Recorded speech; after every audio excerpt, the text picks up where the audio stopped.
And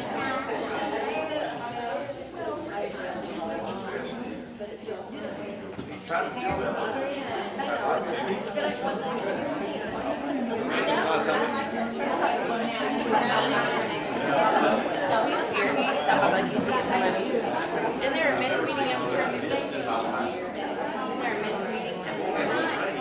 Oh, it's 9. Good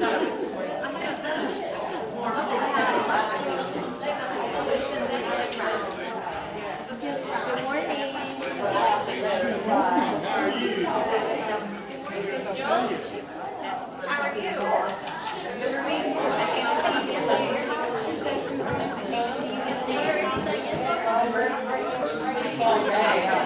Sleeping all day, it's just confused. Thank you. Thank you.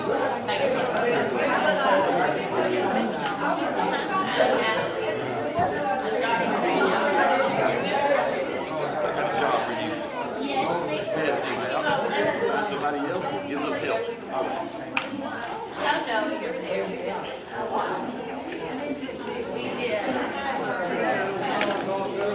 I do. I guess that's fine.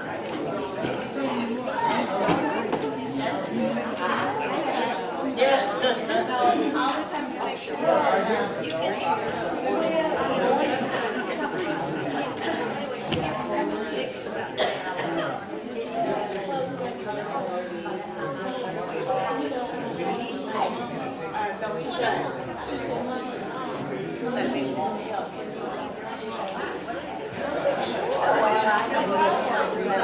So I'm like, what do you mean the other she's only 3 months?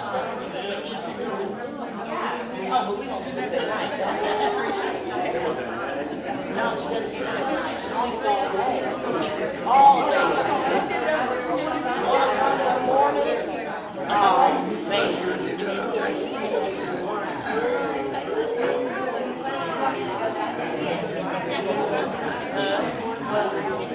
Right. I mean, I started to take her bath. What's her name? Zion. Zion. Our littlest, her name is Oh, Zion.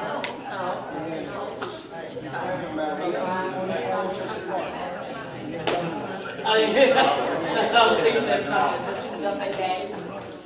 Yeah, all 3 cars.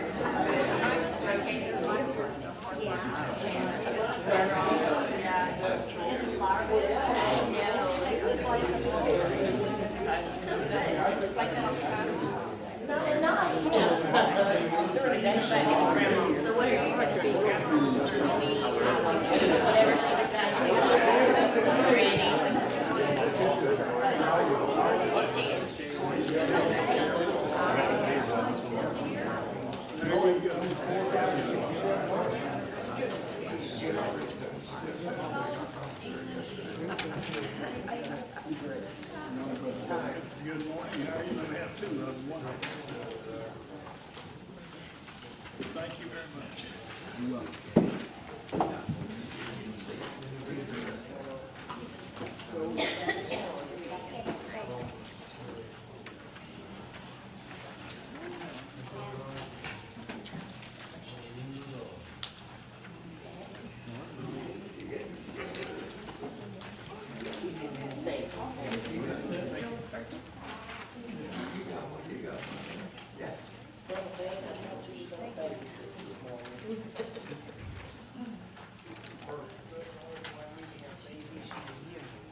You turn your Bibles to Jeremiah chapter 1.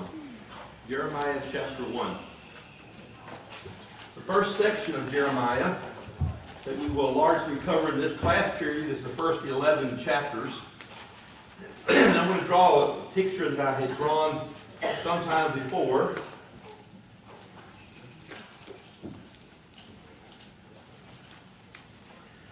This would be, I think, a fair description of the nation of Judah. Judah had declined significantly until the time of King Hezekiah.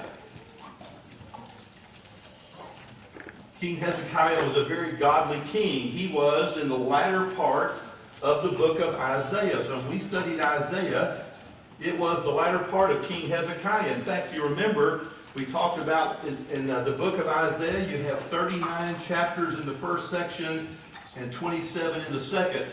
The story of Hezekiah was between chapters 35 and 39. After Hezekiah was his son Manasseh, who was a horrible king, and basically put this nation into a tailspin that they would never get over. There was one more godly young king that God brought in when he was 8 years of age. Somebody tell me who that was. Josiah. So Josiah is the king in what we're studying right now. His father was Hilkiah, who was the high priest. Hilkiah had a son, had several sons, but the son we're talking about was named Jeremiah.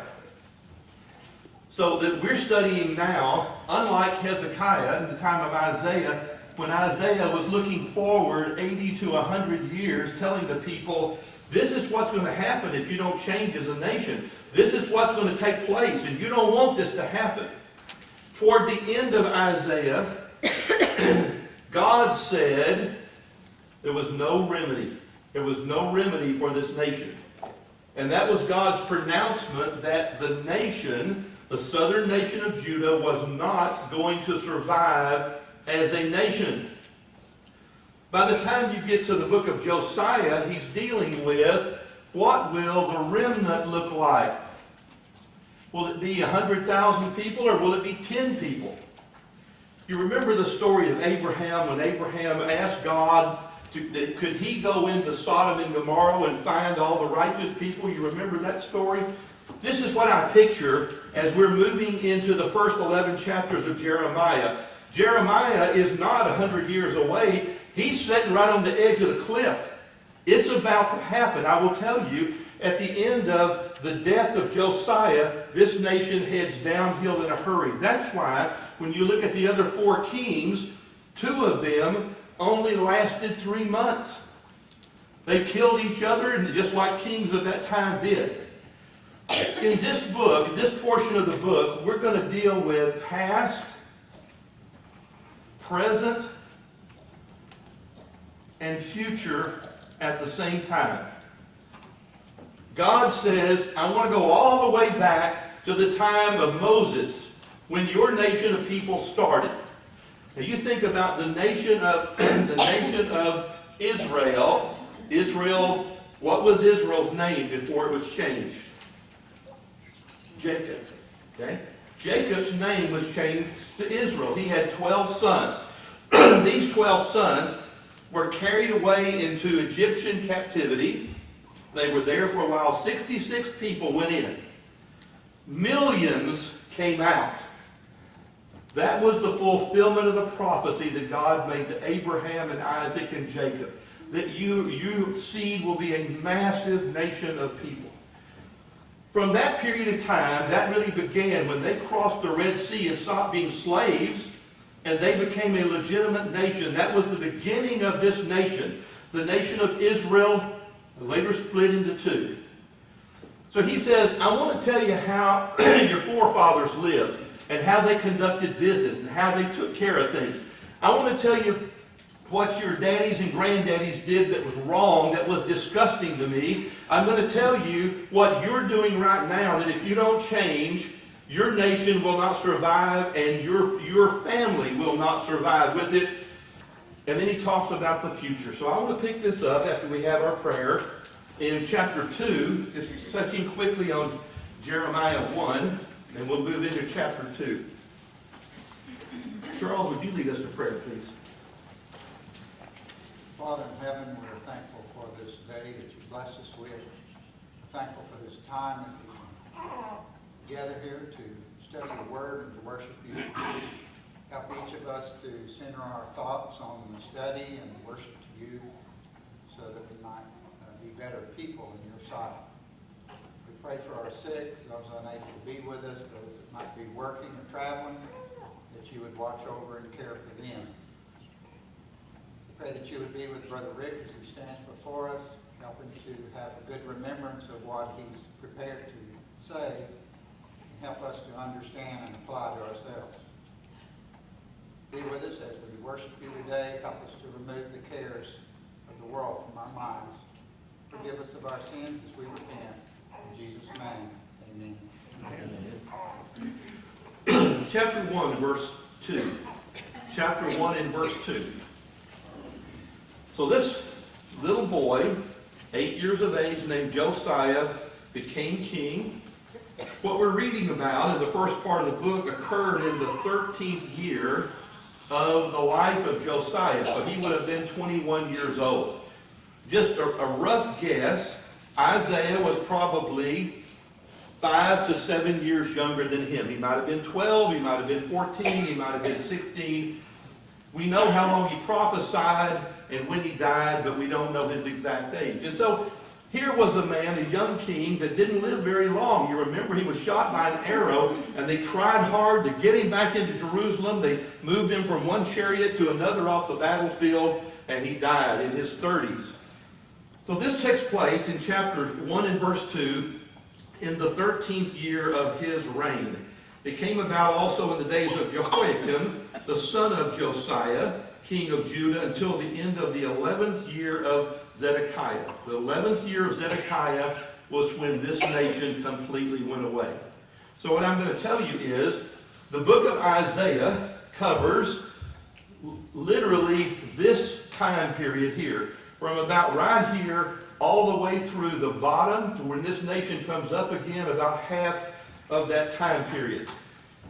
When God came to Isaiah, and Isaiah said, but I'm just a kid. I'm just a child.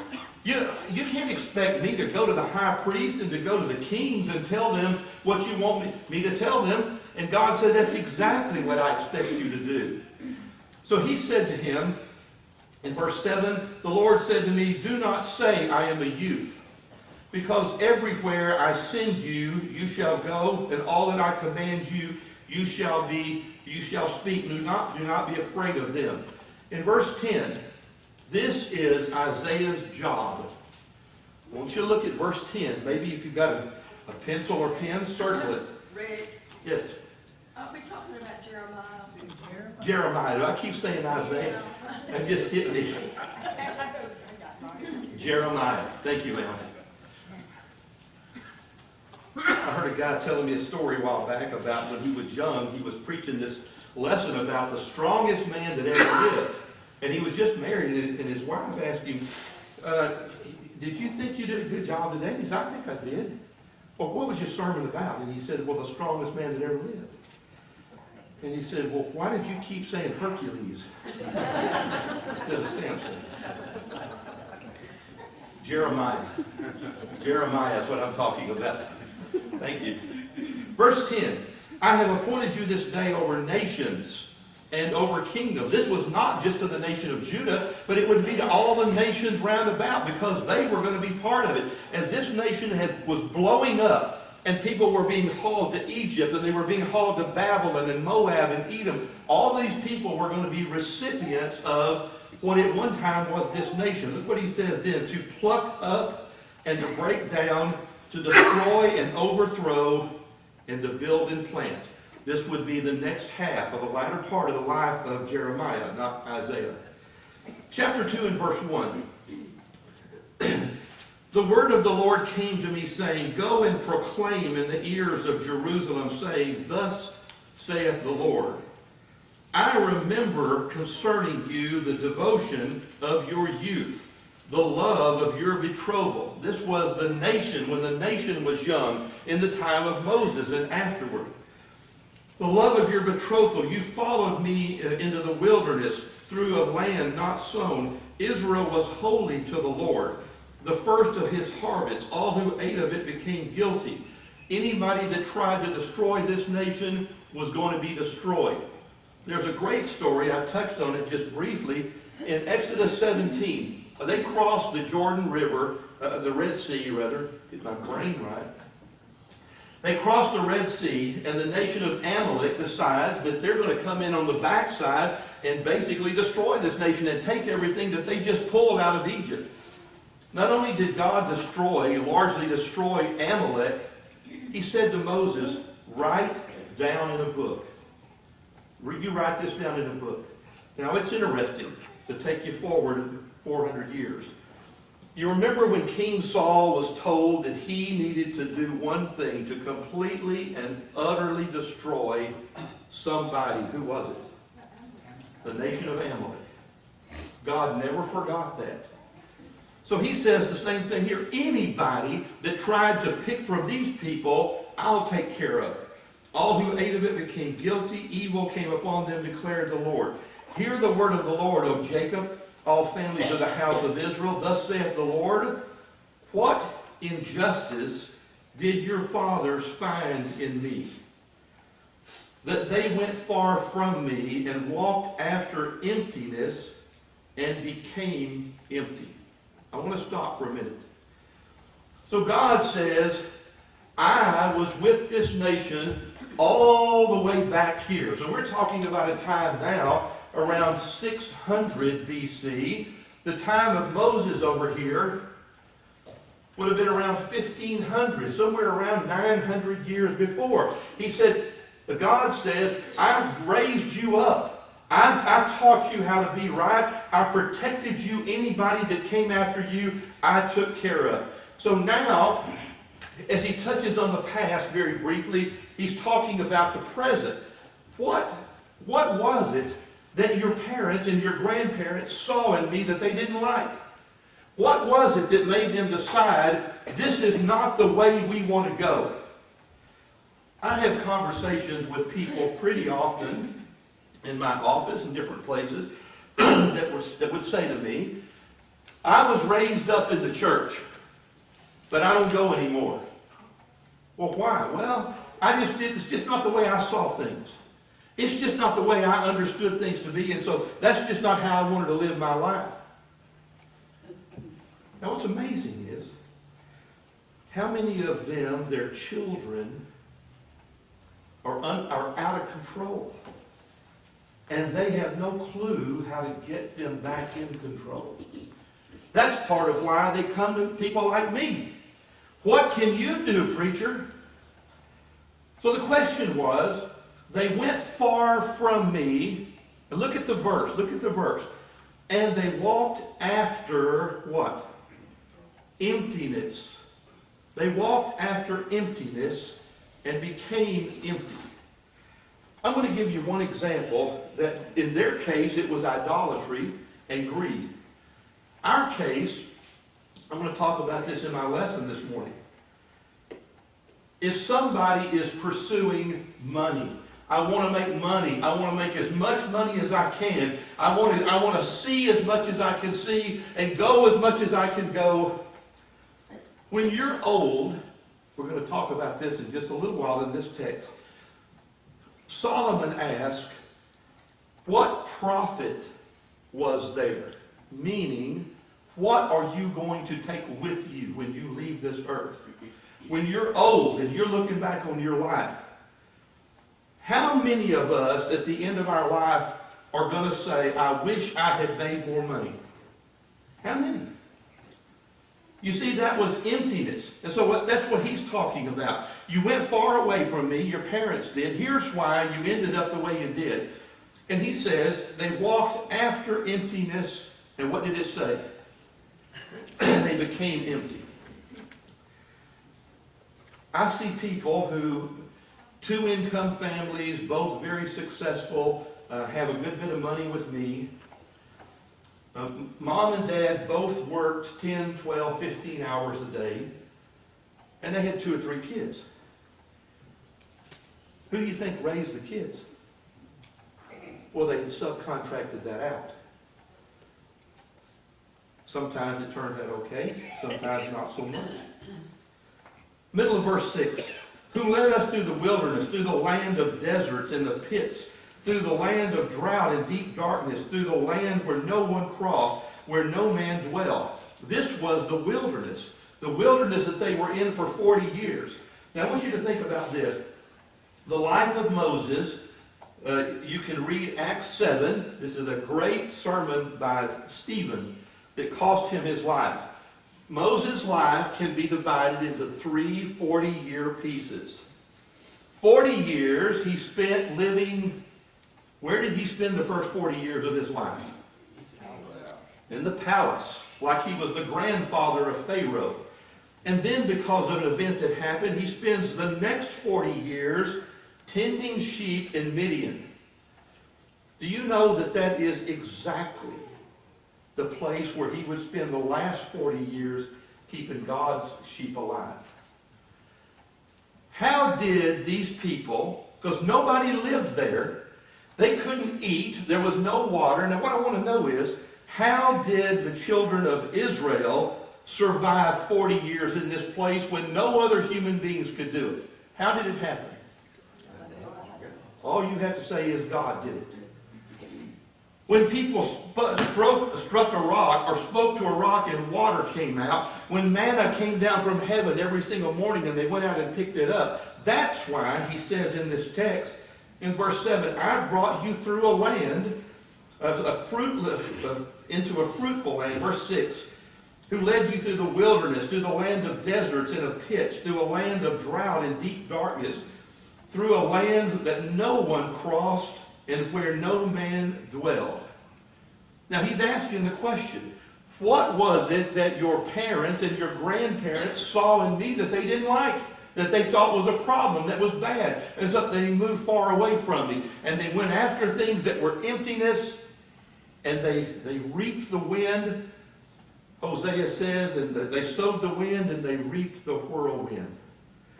In verse 7, and I brought you into a fruitful land to eat its fruit and its good things, but you came and defiled my land, and my inheritance you were made an abomination.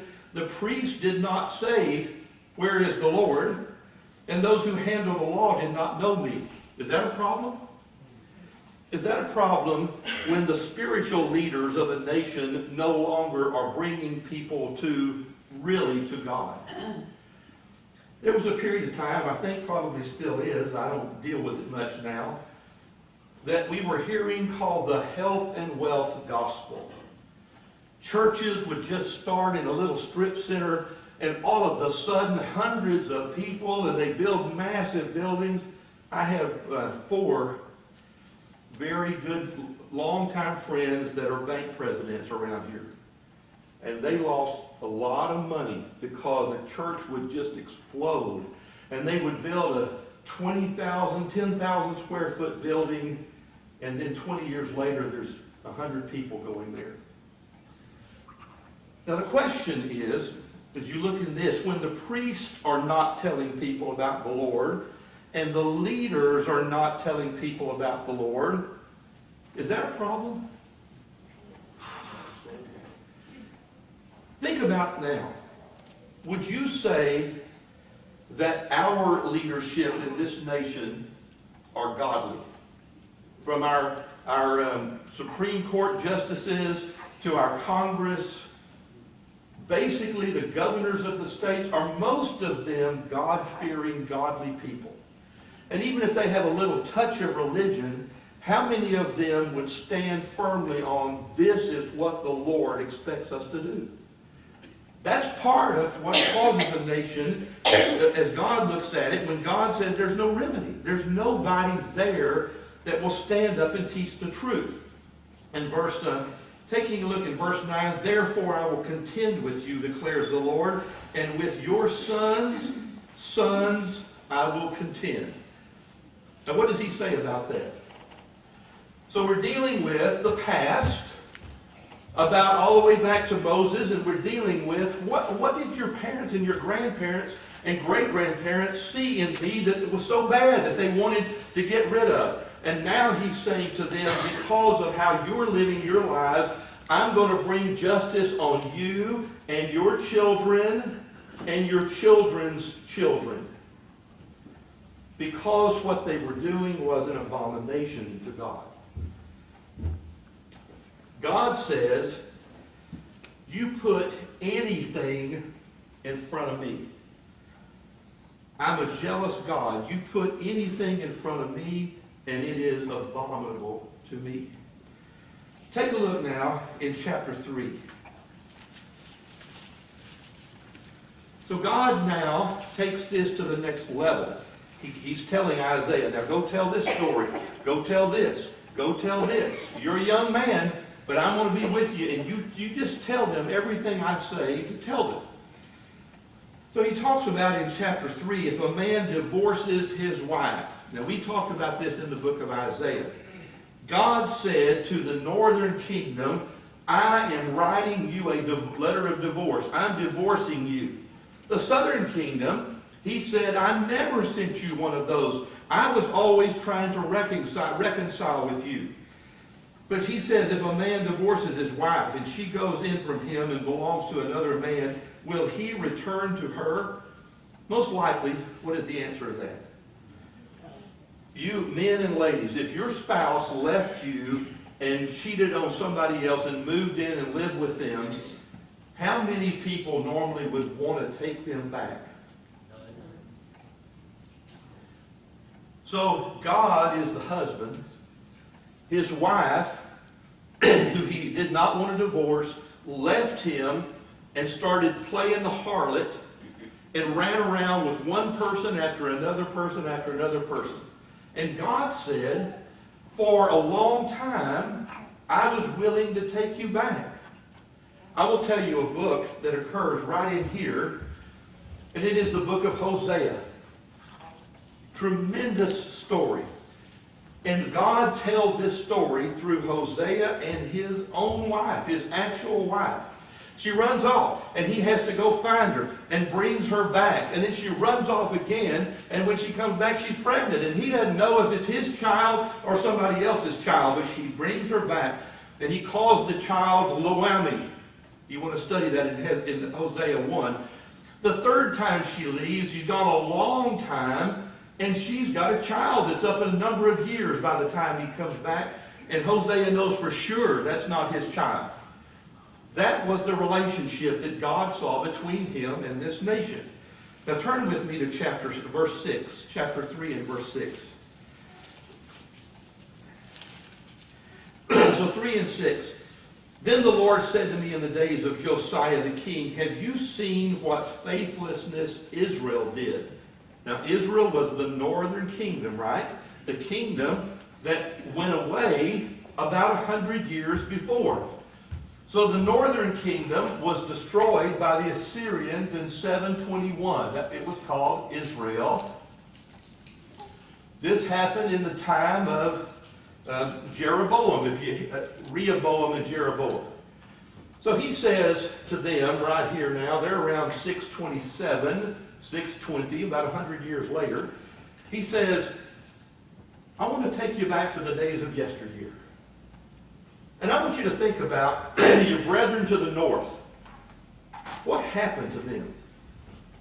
Oh, they're gone, aren't they? In fact, they've been gone a long time. Well, what happened to them?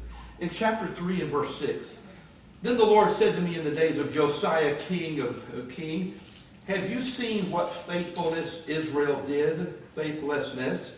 She went up on every high hill and under every green tree, and she was a harlot there.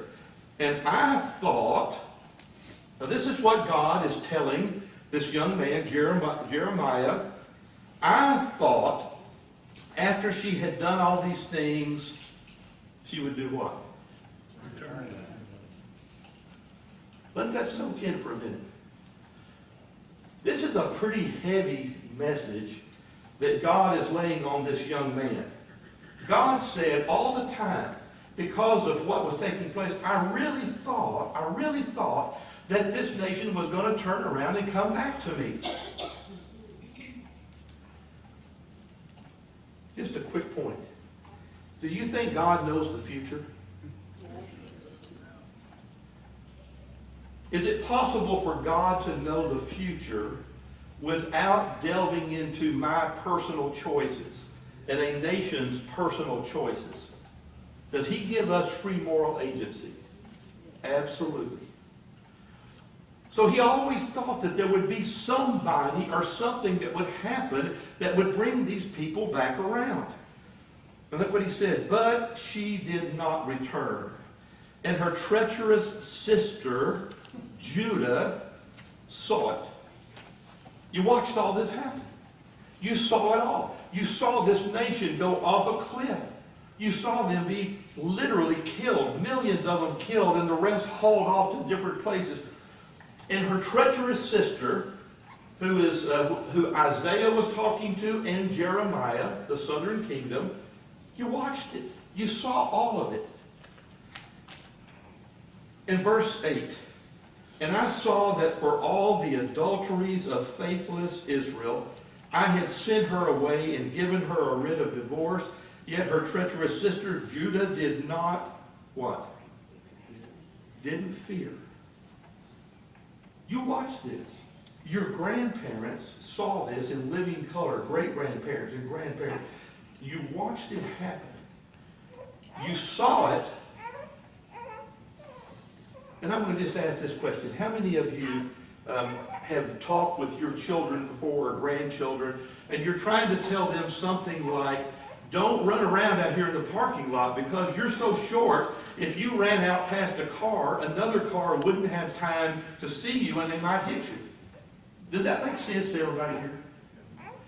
Have you ever seen a 3-year-old or a 5-year-old or a 7-year-old and you're telling that to, and they're looking at you? There's nothing between these ears that make them understand that. So even though you're telling them, they might even have seen it. They're not really, they're not educated enough. They're not smart enough at that age to really pick it up. And God said the same thing. You watched this happen in living color. It was just to the north of you, but you didn't get it. Judah did not fear, but she went and was a harlot also. And it came about in the likeness of her harlotry, in the middle of it, that she polluted the land and committed adultery with stones and trees. What's he talking about? Idols. He's talking about idols that people carved out of stone, or they carved out of wood. And they put these things up there, and they said, this is our God. And God looked at that and thought, is that craziness or what? In verse 9, verse 10, and yet in spite of all her treacherous sister, Judah did not return to me with all her heart, but rather in deception, declared the Lord. So when Isaiah is going out and saying this text was in the city that he grew up. That was the first place that he needed to go to the gates of the city where he was born and raised and just yell this out and tell people this is what God sees. Now, turn with me now to chapter 7. Chapter 7.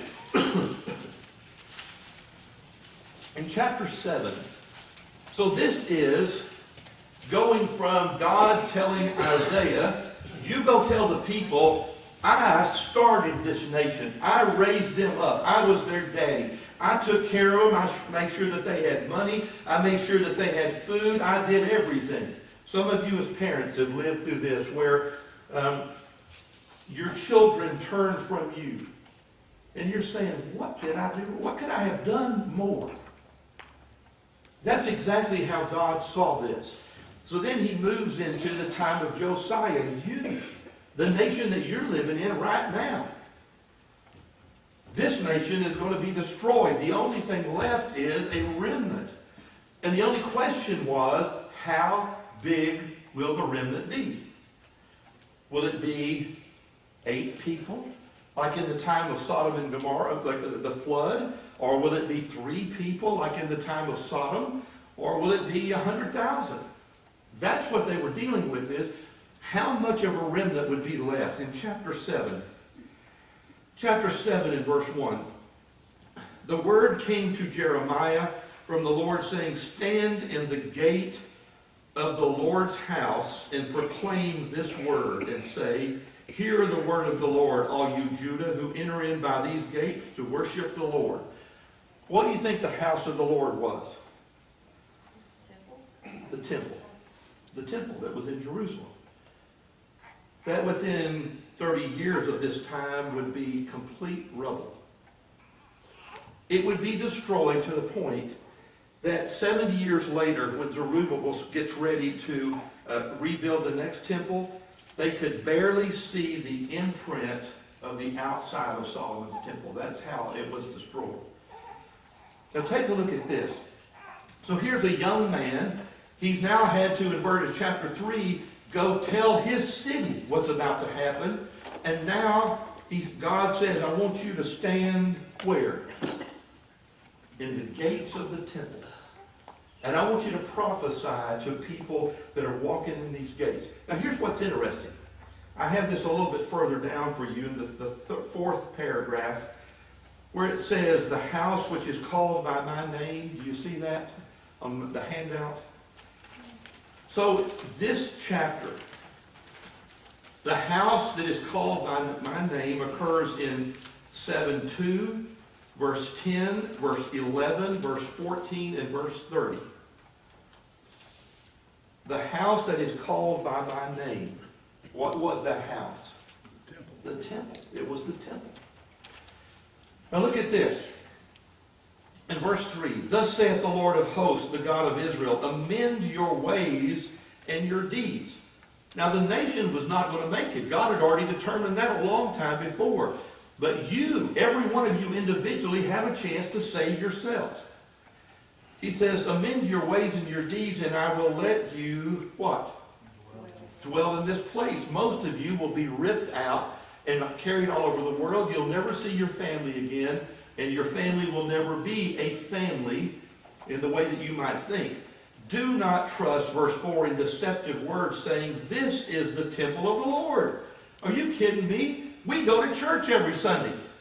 This is the temple that we go offer sacrifices to. What are you telling me? What are you talking about? Saying that we're going to somehow be destroyed and that we are an abomination to you. We offer sacrifices in the temple every week. What's the problem with that? I can tell you multiple places. Malachi is great, chapter 2 and 3. God said, I don't need your sacrifices. What I need is your heart. I didn't need your stuff. In the time of Isaiah, Isaiah's last prayer, chapter 64, Isaiah 64, Isaiah said, but Lord, we built this beautiful house for you, and we dwelt in this house for a while. And in chapter 65, verse 1, 2, and 3, God said, I got a house. I don't need you to build me a house. Now look at what he says. For truly, verse 5, amend your ways and your deeds if you truly practice justice between a man and his neighbor, if you do not oppress the alien, the orphan, the widow, and do not shed innocent blood in this place, nor walk after other gods in your own ruin, then I will let you dwell in this place. Let's go back to verse 6 for just a minute. 5 and 6. And I want you to do a little personal checklist in your mind on these United States of America. Verse 5. If you truly practice justice between a man and his neighbor, do most people, where do you see this nation right now? Do people normally respect their neighbor's property and respect their neighbor and try to be fair and equitable with the neighbors? Everybody ought to have a little different opinion, but what do you think? Here's what I know. There's still enough salt and light in this nation, or we would know it. So I'm going to tell you that probably a significant number of people are still like that. But when you start looking at corruption, at everything from chiefs of police around here, to mayors of city, to city council people, all the way up to our highest police forces. Verse 6, if you do not oppress the alien, the orphan, or the widow, and do not shed innocent blood in this place, nor walk after other gods. Now I'm going to tell you that this is a little bit of a checklist for when God's looking at, am I going to allow a nation to go for a while, or am I not? And you're going to see this phrase throughout all of Jeremiah and all of Ezekiel. I'm going to tell you, Ezekiel 18 is a beautiful passage. In verse 7, then, I'll let you do what? You live here. I'll let you live here. When I'm ripping everybody else by the roots, you'll have a chance to live here. Verse 12. But go now to my place, which was in Shiloh, where I made my name dwell first, and see what I did to it because of the wickedness of my people. What do you know about Shiloh? Does that name ring a bell? All right, I want you to turn with me to, let's go to the book of Joshua to start with. The book of Joshua chapter 18. Joshua chapter 18. Now, I want to show you a couple things of what he's talking about. So during the wilderness wanderings, when the children of Israel came down, they had been in the land about 9 months, roughly, from crossing the Red Sea. They spent about a year in the southern part of Sinai building a building. And this building was a temporary building. It was a building that could be put up, taken down. It was very clear who was to touch it, what the order was. What was that building called? The tabernacle. Okay? So we have the tabernacle. Sometimes referred to as a tent in 2 Corinthians chapter 5. If this tabernacle or tent that we have, meaning our body, is torn down. Now, in Joshua, by the time Joshua and Caleb led people across the Jordan River, they moved this building to a place called Shiloh. This is chapter 18. So this is Joshua 18, verse 1. Then the whole congregation of the sons of Israel assembled themselves at Shiloh and set up the tent of meeting there, and the land was subdued. In verse 10, Joshua cast lots for them in Shiloh before the Lord, and Joshua divided the land to the sons of Israel according to their division. So when they crossed the Red Sea and they were no longer going to be going around in the wilderness, they set this tabernacle up. Some people believed it was just fortified on the inside. Some people believed that they built a building around it, but certainly all of the inward parts were like that. Look in 1 Samuel.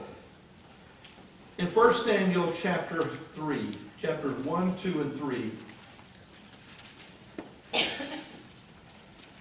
Let's look at 1 Samuel chapter 1. This is the story, you remember, of Eli and the little Samuel, the baby boy, and even before he was born. 1 Samuel chapter 1 and verse 3. This man would go up from his city yearly to worship and sacrifice the Lord of hosts in Shiloh, and the two sons of Eli were there. You can see in chapter 2, in chapter 3, and chapter 4. Let's take a look in chapter 4. Chapter 4 of 1 Samuel, verse 3. When the people came into camp, the elders of Israel said, "What has the Lord defeated us today before the Philistines? Let us take to ourselves from Shiloh the ark of the covenant, that it may come to us and deliver us from evil." You can look up here a little bit further. When Samuel was 3 years of age, you remember, when he was weaned, his mother took him to the temple. Well, the actual temple wouldn't be built until the time of Solomon. But this was the tabernacle, where it was for a long time. Now let's go back to the book of Isaiah. So in Isaiah 7, and our time is actually up, so I want to touch on this. Wednesday evening, I think, is our singing. Is that right? Is Wednesday? Yes, Yeah. Wednesday. Okay. All right. So I want to pick this up, Lord willing, next Sunday morning. But just to make this point, in verse 12, 7 and 12.